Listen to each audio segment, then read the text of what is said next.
Hello dear students, we are studying the chapter atomic structure in inorganic chemistry. So आज हमने जो study करना है वो हमने फर्दर स्टडी करना है श्रोडिंगर वेव इक्वेशन के बारे में। लास्ट वीडियो में हमने स्टडी किया था what is the Schrodinger wave equation.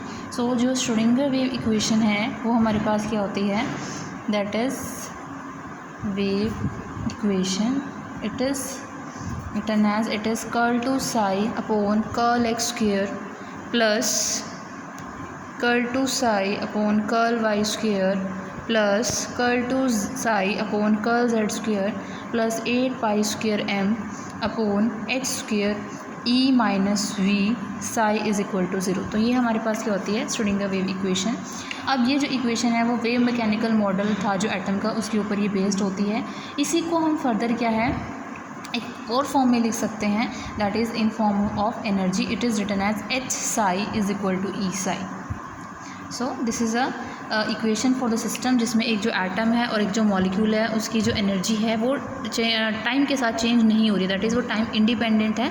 तब हम इसको क्या कर सकते हैं, लिख सकते हैं when wave equation is when energy is time independent. It is time independent. अब यहाँ पर जो H है what is that, it is the total energy operator.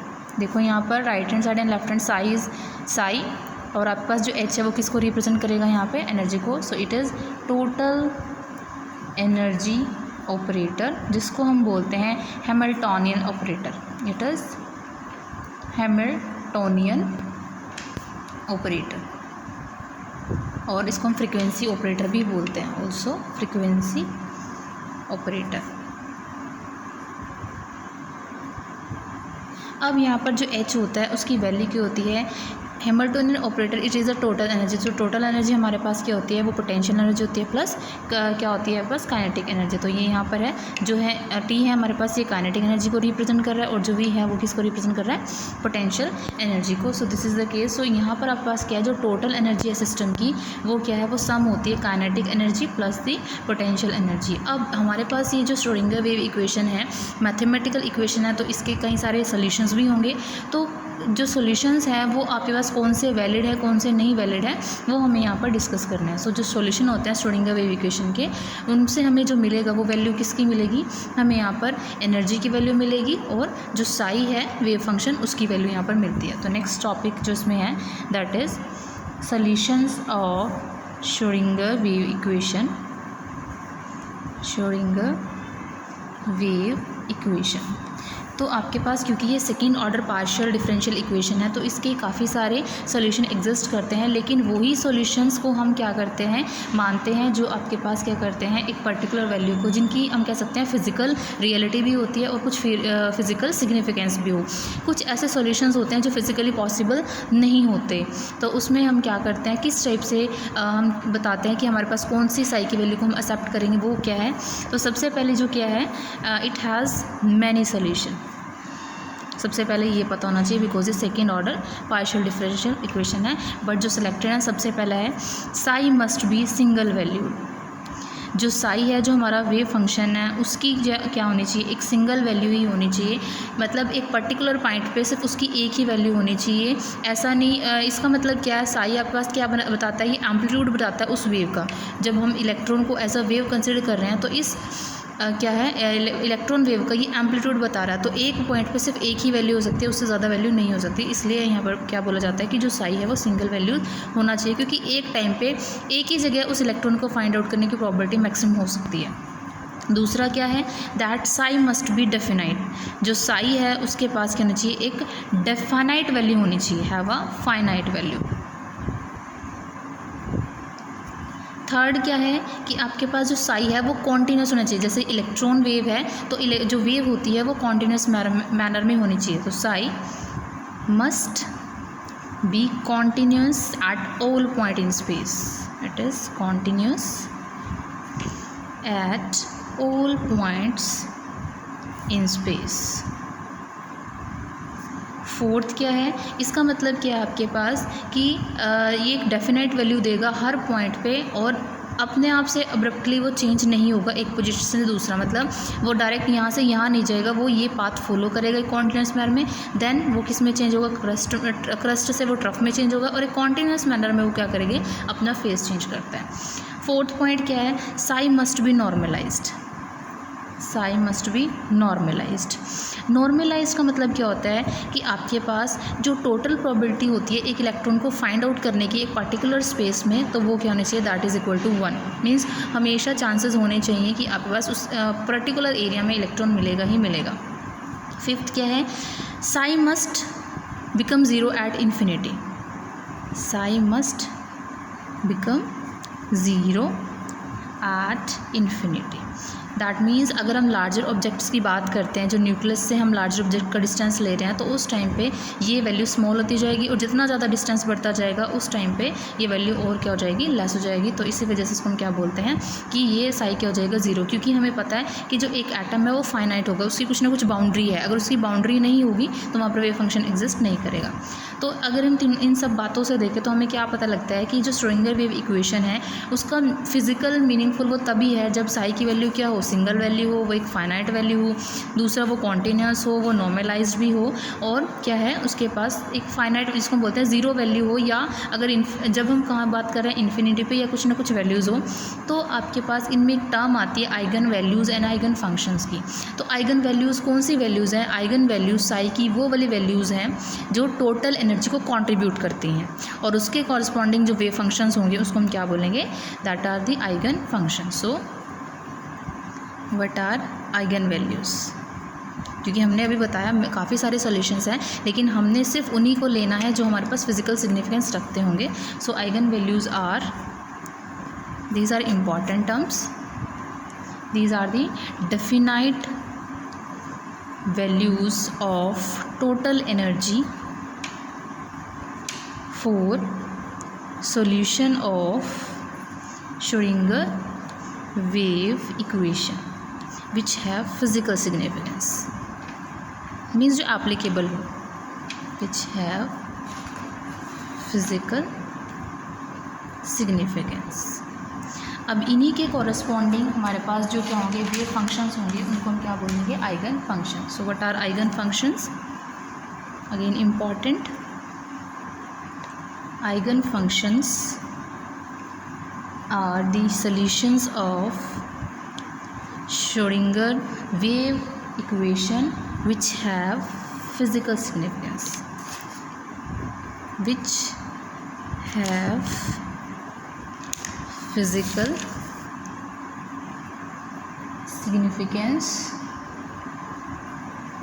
corresponding to a definite energy value, corresponding to a definite energy value, means definite energy values हमारे पास क्या है, that is eigen values, eigen values। तो उनके corresponding functions को हम ये बोलते हैं। नेक्स्ट जो है वो है application of Schrödinger wave equation for the hydrogen atom, application of Schrödinger wave equation to hydrogen atom. तो इसमें हमें क्या निकालना है, बेसिकली जो श्रोडिंगर वेव इक्वेशन है उससे हमें क्या पता लग रहा है, उससे हमें एनर्जी पता लग रही है और साई की वैल्यू का पता लग रहा है। तो यहाँ से हम जो निकालते हैं वो हम निकालते हैं एनर्जी।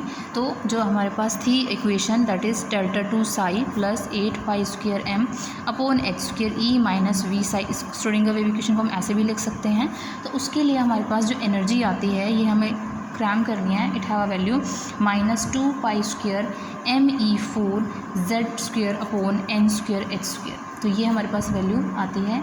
अब हमें पता है अगर हम हाइड्रोजन की बात करते हैं, सो this is an important equation number इसको हम ए दे देते हैं। सो अगर हम बात करें हाइड्रोजन एटम की तो उस केस में हमें पता है जो z है वो आपके पास क्या उतना होता है 1 होता है, ठीक है। तो अगर हम यहाँ पर वैल्यूज़ पुट करें और अगर हम हीलियम एटम की बात करें, हीलियम प्लस की बात करें तो उस केस में जो z है वो कितना हो जाएगा 2 हो जाएगा। लिथियम +2 की बात करते हैं तो +3 हो जाएगा। और जो E है वो यहाँ पर क्या होता है, it is the electronic charge. m क्या है वो मास होता है, h हमारा प्लैंक्स कांस्टेंट है और जो n है वो क्या है, ये नंबर है जो कहाँ से स्टार्ट होता है, n start for 0 1 2 3 up to so on. So आपके पास जो एनर्जी की वैल्यू आएगी वो फर्दर कितनी हो जाएगी, it is -r Z square upon N square. इसको हम इस टाइप से भी क्या कर सकते हैं, रिप्रेजेंट कर सकते हैं। अब यहाँ पर आर है क्या, मैंने क्या किया है इस इक्वेशन में सिर्फ जेड स्क्वेयर एन स्क्वेयर को ऐसे ही रखा है, बाकी सारे टर्म को मैंने कॉन्स्टेंट का नाम दे दिया, that is R. So where R is what, it is 2 pi square me4 upon H square. So यहाँ पर आर जो क्या है, it's a Rydberg constant, it's Rydberg constant, जिसको हमने इस वैल्यू को डिनोट किया है। अगर हम बात करते हैं यहाँ पर हाइड्रोजन एटम की, यही हम बात करते हैं हाइड्रोजन एटम की। अगर हम बात करें तो इस केस में हमारे पास हमें पता है Z कितना है, 1 है, और Me की हमें वैल्यूज़ पता होती है। मास कितना होता है, इट इज़ 9.1 इंटू 10⁻⁻34।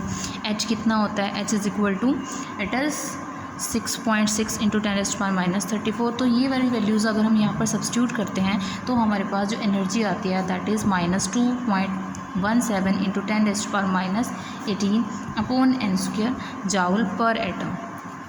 फर्दर इसको सोल्व करेंगे तो हमारे पास आएगा it is -11.8 upon N square kilo joule per mole. तो ये आपके पास क्या है, लोवेस्ट एनर्जी है, जहाँ पर हमारे पास ये लोवेस्ट एनर्जी आ रही है। अगर हम एन की वैल्यू 1 पुट कर देते हैं तो आपके पास सिर्फ इतनी ही वैल्यू क्या आएगी यहाँ पर, क्योंकि 1 का स्क्वायर कितना होता है, 1। और ये जो इक्वेशन आती है ये आइडेंटिकल होती है बोर्स इक्वेशन के साथ जो हाइड्रोजन एटम को निकाले, इसलिए जो श्रोडिंगर वेव इक्वेशन है वो क्या है, वो एप्लीकेबल है, और उसकी अप्रोच क्या है वो एग्जैक्टली सेम आई थी जैसे बोर्स ने मॉडल ने दी थी। So this equation, this energy value is also supported by Bohr's, supported by Bohr's, क्योंकि बोर्स एनर्जी लेवल, एनर्जीज की जो वैल्यू होती है वो भी क्या होती है, सेम ही होती है। नेक्स्ट आता है सिग्निफिकेंस। अब जो हम यहाँ पर साई पढ़ रहे हैं उसकी सिग्निफिकेंस क्या है। Next topic is significance of Sai and Sai square. अब मैंने अभी आपको बताया कि जो आपके पास साई है वो क्या रिप्रेजेंट करता है, वो एम्पलीट्यूड रिप्रेजेंट करता है उस इलेक्ट्रॉन वेव का। अब जो साई है ये हमारे पास एम्पलीट्यूड रिप्रेजेंट कर रहा है। अगर ये एम्पलीट्यूड रिप्रेजेंट करता है तो इसके पास जो वैल्यू हो सकती है वो क्या होनी चाहिए, वो रियल वैल्यूज़ होनी चाहिए। रियल वैल्यूज़ का मतलब क्या है, आपके पास प्लस वैल्यूज़ भी हो सकती हैं और हमारे पास माइनस वैल्यूज़ भी हो सकती हैं, प्लस हमारे पास इमेजिनरी वैल्यूज़ भी क्या हो सकती हैं, इसके आंसर में आ सकती हैं। लेकिन हमें सिर्फ किन के साथ डील करना होता है, रियल वैल्यूज़ के साथ। मीन्स हम उस इलेक्ट्रॉन की पोजीशन को उसको क्या कर सके, कहीं ना कहीं फाइंड आउट कर सके, उसको एक वैल्यू क्या करा सके, अटेन कर सके। तो आपके पास साई क्या है, इट्स अ मैथमेटिकल फंक्शन, और जिसकी कोई फिजिकल सिग्निफिकेंस नहीं है अगर ये एज सच हमारे पास प्रेजेंट होता है, क्योंकि इसकी इमेजिनरी वैल्यूज़ भी हो सकती है जिनको हम कैलकुलेट नहीं कर सकते। ठीक है, तो इसीलिए जो साई है वो हमें किसी भी इलेक्ट्रॉन को फाइंड आउट करने की प्रोबेबिलिटी नहीं बताएगा। अब इसी चीज़ को फाइंड आउट करने के लिए क्या निकालते हैं, एम्पलीट्यूड दैट इज़ उसकी प्रोबेबिलिटी को निकालने के लिए हम क्या करते हैं, साई स्क्वायर। सो जो साई स्क्वायर है वो हमारे पास क्या डिटरमाइन करता है, it will tell the probability of, that is the probability density of finding electron at any point. किसी भी पॉइंट पे अगर हम बात कर रहे हैं तो वहाँ पर हमें साई स्क्वायर लेना पड़ेगा, ना कि साई। अब ऐसा क्यों करना पड़ा, बिकॉज हमें पता है कि आपके पास अगर हम लाइट वेव की बात करते हैं तो उसमें जो एम्पलीट्यूड का स्क्वायर होता है वो किसके डायरेक्टली प्रोपोर्शनल होता है, वो इंटेंसिटी के डायरेक्टली प्रोपोर्शनल होता है। As in case of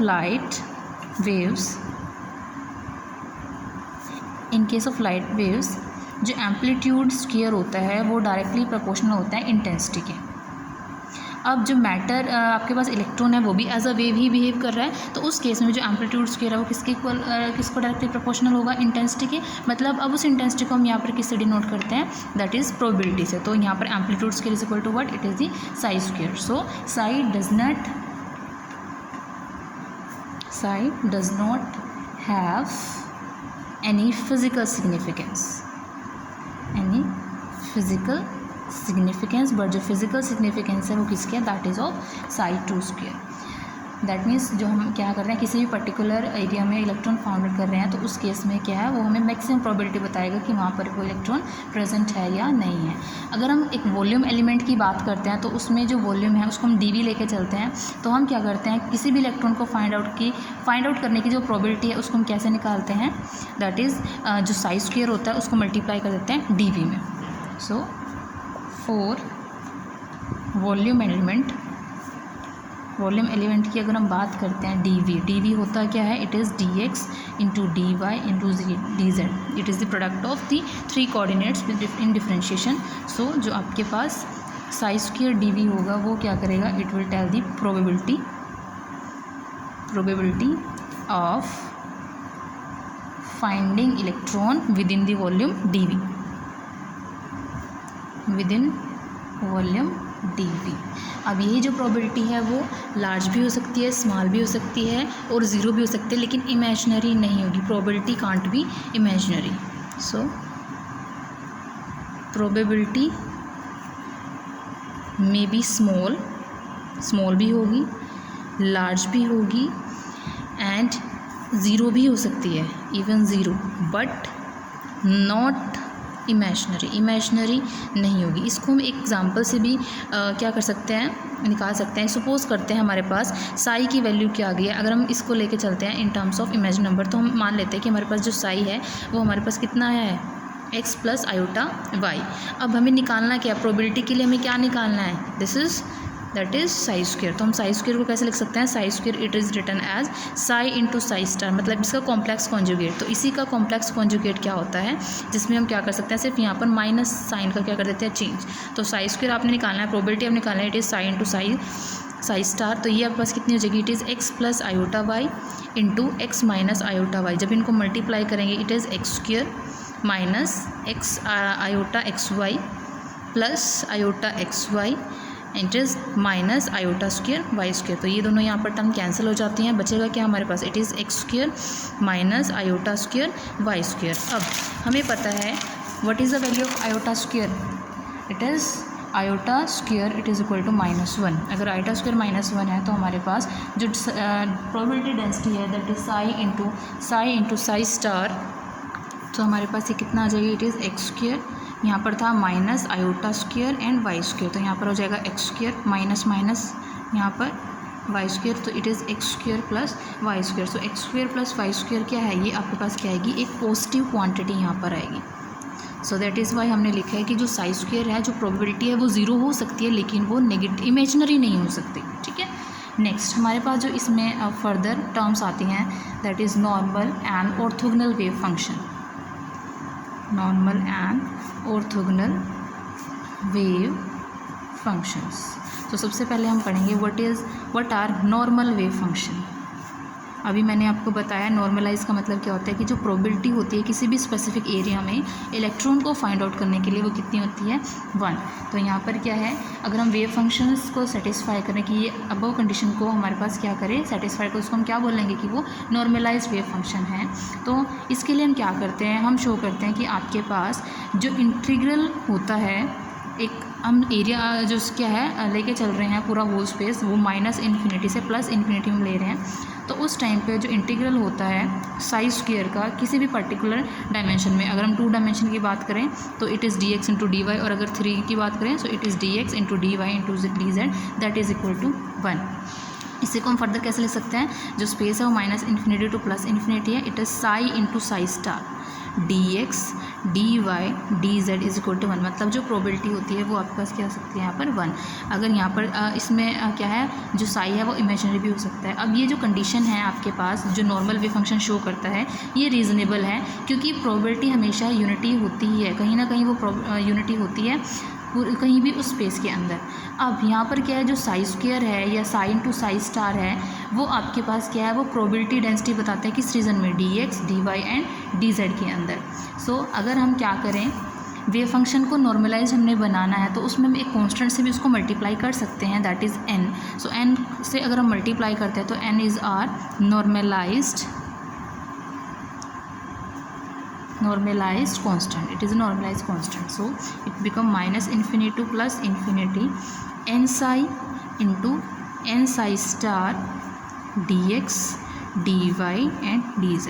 normalised बनाने के लिए हमने क्या किया, नॉर्मलाइज कांस्टेंट से उसको मल्टीप्लाई कर दे। इसी को हम कैसे लिख सकते हैं, इट इज़ n स्क्वायर, क्योंकि n स्क्वायर यहाँ पर क्या है, कॉन्स्टेंट, n जो है वो कॉन्स्टेंट है, तो it is n square then psi into psi star dx dy and d z is equal to 1. Further it is written as n square common ले लिया तो it is minus infinity to plus infinity psi into psi star d x d y and d z is equal to 1. और इसी को हम कैसे लिख सकते हैं also n square integral minus infinity to plus infinity it is psi square d x d y d z is equal to 1.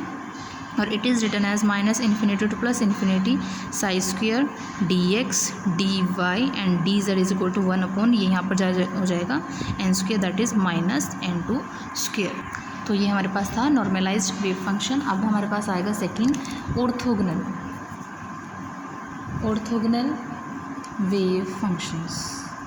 So orthogonal wave functions क्या हैं कि अगर हम किसी भी पर्टिकुलर फंक्शन की बात करें जो दूसरे वेव फंक्शन से डिफरेंट है पूरे स्पेस में, तो इसका मतलब क्या है कि जो वेव फंक्शन है वो क्या होगा, वो इंडिपेंडेंट होगा एक दूसरे के. उनको हम क्या बोलते हैं, orthogonal wave function. So what is orthogonality? The orthogonality means that the product of two wave functions integrated over whole space must be equal to zero. Means अगर मेरे पास साई 1 और साई 2 दो डिफरेंट वेव फंक्शंस हैं जिनके कॉम्प्लेक्स कॉन्जुगेट हैं Sai 1 star and psi 2 star, तो उस case में जो ऑर्थोगोनैलिटी है वो क्या होगी, अगर मेरे पास क्या है if psi 1 and psi 2 are wave function जो आपके पास दो डिफरेंट है आर 2 डिफरेंट वेव फंक्शन, तो Sai 1 star and psi 2 star ये इनके क्या होंगे, कॉम्प्लेक्स कॉन्जुगेट्स होंगे. तो ऑर्थोगोनैलिटी इनके बीच में कैसे एग्जिस्ट करेगी, that psi 1 into psi 2 star d x, हम 3 डायमेंशन की बात करें d x d y d z it is equal to 0. और it is psi 2 into psi 1 star d x d y d z is equal to 0. तो इसको हम क्या लिख सकते हैं इस टाइप से. यहाँ पर अगर हम साई 1 और साई 2 को दो रियल फंक्शंस ले लेते हैं, if psi 1 and psi 2 are real functions, वो हमारे पास रियल फंक्शंस है क्योंकि ये तो था कि अगर इमेजिनरी हो जाते हैं तो उस केस में आपके पास हो जाएगा it is psi 1 into psi 2 d x d y d z equal to 0. तो this is the condition for the orthogonal wave functions. Thank you.